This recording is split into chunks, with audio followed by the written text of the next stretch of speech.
ជួសស្ដីបងប្អូនណាថ្ងៃនេះខ្ញុំមានម៉ូតូកង់3មួយទៀតវាដូចជាជីរ៉ូដែរជាខ្ពស់ប្រើប៊ិចបងប្អូនណានេះខ្ញុំចាំនេះដំណើរការហ្នឹងកាត់អីដំណើរការអូនណាអស់បងប្អូនណាលេងលឿនញយលឿនអស់តោស្អាតបងប្អូននេះកបោជីតែតែខ្លាច់លឿនអីបកង់បាញ់អីពេញnhanhដើរចងចូលមេស្អាតនេះគេចង់អត់ចូលមេទេពេញnhanhស្អាតបងអត់ចូលមេទេចៅចងមុខនេះនេះគីឡូវានេះមកវាបងគីឡូ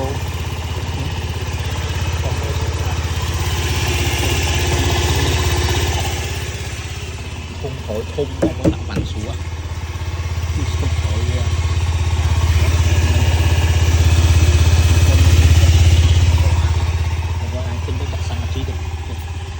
ទៅឆ្ងាយបាទទៅមើលតិច